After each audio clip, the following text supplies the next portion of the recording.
نہ کی، اگر ہم نے ان علماء کی قدر نہ کی تو اللہ ان علماء کو ہم سے چھین لے۔ ڈاکٹروں کا چھن جانا اتنا بڑا نقصان نہیں ہے، وکیلوں کا چھن جانا اتنا بڑا نقصان نہیں ہے، انجینئروں کا چھن جانا اتنا بڑا نقصان نہیں، جتنا بڑا نقصان علماء کا عوام سے اڑ جانا ہے، علم کا عوام سے اڑ جانا ہے۔ یہ سمجھیے بات کو۔ ہمارے حضرت یہ فرما رہے تھے ابھی سے ہمارے مشورے کے اندر کہ ڈاکٹروں کو عوام نے مشغول کیا ہوا ہے، انجینئروں کو عوام نے مشغول کیا ہوا۔ جس چیز کی قدر عوام کے اندر ہوگی وہ شعبہ مشغول ہو جائے گا۔ آپ دیکھیں ڈاکٹروں کے باہر لائن لگی ہوئی ہے، کیوں جی؟ اپنا مرض دکھانا ان کا کام ہے، اپنے گھر کا نقشہ بنوانا ان کا کام ہے، اپنا مقدمہ عدالت کے اندر لگوانا ان کا کام ہے۔ اچھا وکیل وقت نہیں دیتا، نا جی میں تو فلاں تاریخ میں مشغول ہوں، میں تو فلاں تاریخ میں مشغول ہوں۔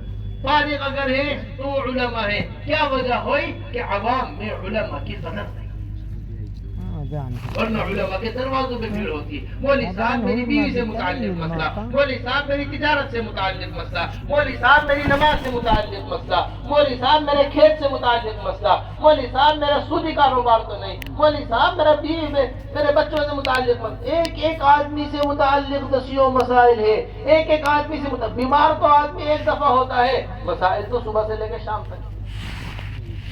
ارے سمجھ رہے نہیں سمجھ پا رہے میری بات؟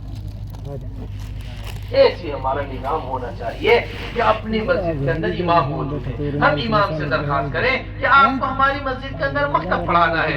مکتب کا مطلب سمجھ کے جاؤ اچھی طریقے سے۔ مکتب کا مطلب یہ نہیں ہے کہ ہم اپنے یہاں مکتب قائم کر لیا، بچوں کو مدرسے کے اندر مکتب کے اندر داخل کر دیا، نہیں، ایک بوڑھے سے لے کے چھوٹے بچے تک سب کا تعلق مکتب سے جڑ جائے۔ حضور اکرم صلی اللہ علیہ وسلم کے مکتب میں بوڑھے بوڑھے لوگ آیا کرتے تھے، حضور اکرم صلی اللہ علیہ وسلم کے مکتب میں ایسے لوگ آیا کرتے تھے جن کے پاس دین کی کچھ سمجھ نہیں ہوا کرتی تھی۔ دونوں چیزیں آ کر حضور اکرم صلی اللہ علیہ وسلم فرمائے، آ کے وہ علم حاصل کرے۔